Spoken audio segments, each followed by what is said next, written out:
My name is Peace Eze, and this presentation will be on the analysis of patient data from the Debrecen branch of the HUNCHEST II national trial. These are the abbreviations to be noted as they were used in this presentation.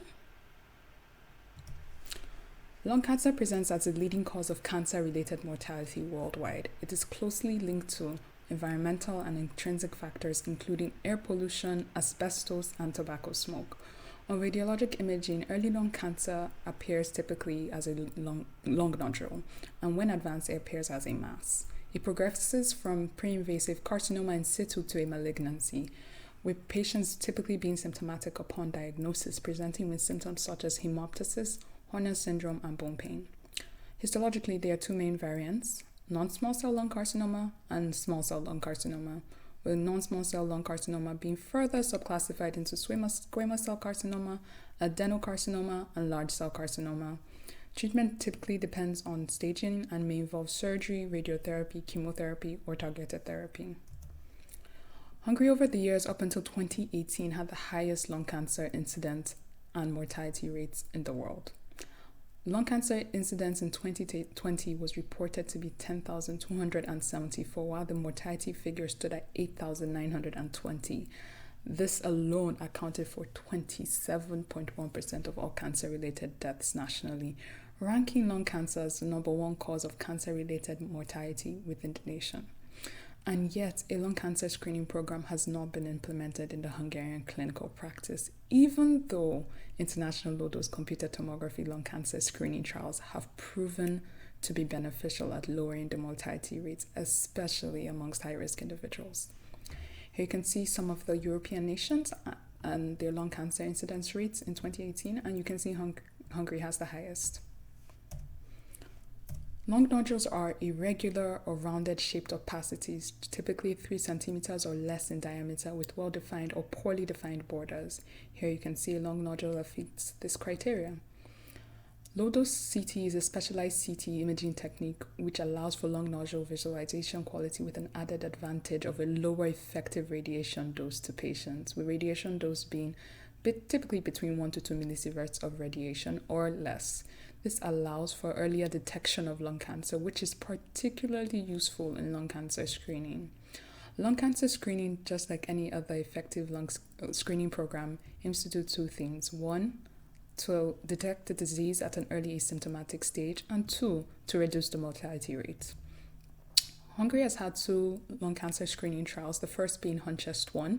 It was the pilot study and it assessed the potential of low-dose CT screening within the country, with results being comparable to international studies performed.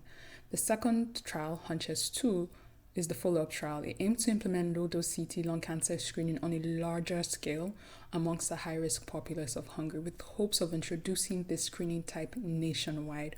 Across the country, it had 10 centers and aimed to recruit 3,000 participants. And my study, this presentation, is particularly focuses on one of the branches, the Debrecen branch of the HUNCHEST II screening trial. It presents the initial results of the trial in Debrecen, and these results are compared to screening trials of other nations. A planned total of 300 high-risk individuals commenced screening at the University of Debrecen Kennedy Gula Teaching Hospital, which is in fact the Debrecen branch of the HUNCHEST II study, with a total of 201 participants being recruited by the end of the screening period. For each participant, a questionnaire was given to ascertain high-risk status, followed by a baseline low-dose CT screening, and follow-up screening occasions were organized depending on the results of the baseline screen. Some of the high-risk criteria includes the patients being between the ages of 50 to 75 years, being a heavy smoker, meaning they must have smoked 1 pack per day for 25 years, being a former heavy smoker who quit less than 10 years ago.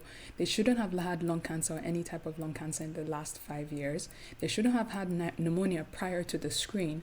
They shouldn't have done a chest CT in the previous 12 to 24 months before the screen, and they should be willing to undergo invasive curative interventions. Here to the right, you can see a letter. This was sent to GPs and pulmonologists for recruitment. It highlights the high-risk classification criteria for selection. These are the low-dose imaging parameters set and used for imaging of patients. All CT images were pre-read by an AI called HUNCHEST by Adient. It automatically calculated nodule size and volume. It made suggestions for nodule characterization, and the second reader either accepted or rejected these results. It should be noted no data was collected about the rate of rejection, and baseline screen results were classified as positive, intermediate, or negative. Positive results were those with malignant lung nodules, and they were classified under this following official criteria, with lung nodule subtypes being classified as solid and close to the pleura, or part solid, and the exact dimension criteria is to the right of the table. Upon a positive result, patients are referred to the pulmonology department for further investigation, including biopsy and PET-CT. Here you can see some of our participants which ended up revealing a positive result. You can see them here, and here. Intermediate results are those in which their nodule monitoring is needed to ascertain malignancy, and they are classified under the following official criteria, with nodule subtypes being solid and close to the pleura, part solid, and non-solid, with the official dimension criteria being to the right of the table. Upon an intermediate result, there are follow-up screening occasions organized at the 3rd, 6th, and 12 months mark. This is to assess any possible changes between the studies. Over here, you can see one of our participants who ended up having an intermediate result. Negative results are those that present with benign nodules with benign features, including small nodules, benign calcifications, and fats. Upon a negative result, a control screen is organized after 12 months. Here you can see one of our patients who had a benign calcification. Of the 201 participants at the Debrecen branch of the HUNCHEST II screening trial, 20 participants had a positive or intermediate baseline screen. 2 participants had long unrelated neoplasms, and 1 participant's baseline screen revealed an already progressing malignant lung tumor.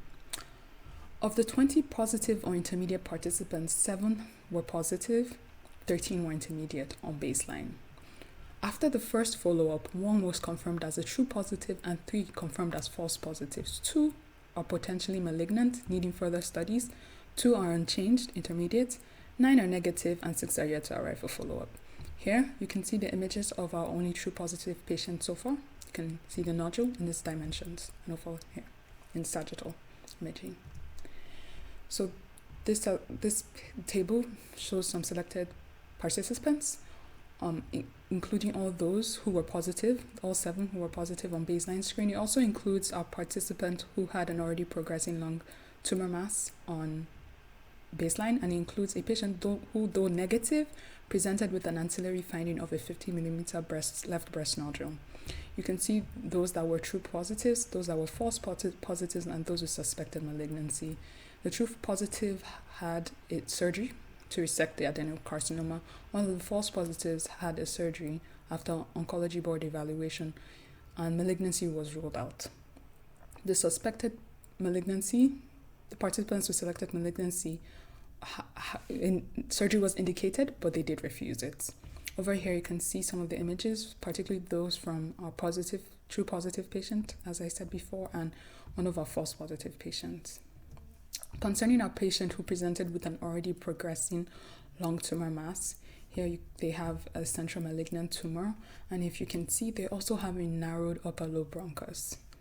You can also see this here on axial imaging, and you can also see a pathological lymph node indicating a possibly advanced disease.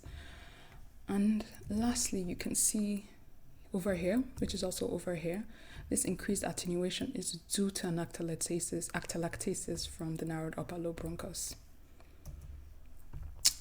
After 1 year, concerning our participants, 3 have returned for their annual control screen, and in one of them, in their left lower lung lobe, they have an 8 by 5 millimeter solid nodule which remains unchanged.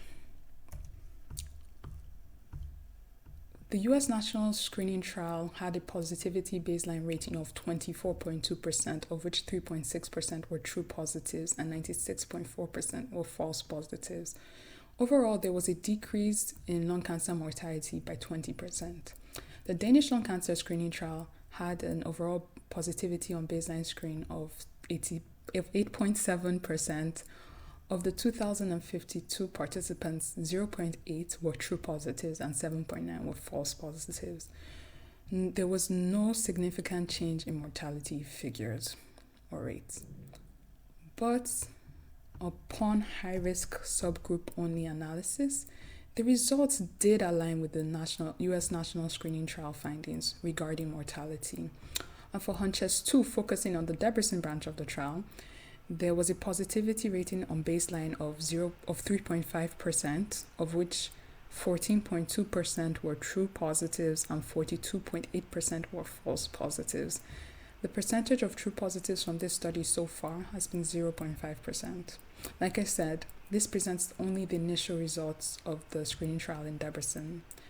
It is not enough to conclude on the effectivity of the screening, but it does show the potential and the promising nature of the screening trial. In fact, so far, there has been more funding given to this branch, and they will be including a total of 500 patients now. And with that will definitely help in assessing the effectivity of the trial in the Debrecen branch and also collectively in the HUNCHEST II screening trial. They've also added 10 more branches across the country, bringing it to a total of 20 branches. So all of this will also help in assessing the effectivity of the trial.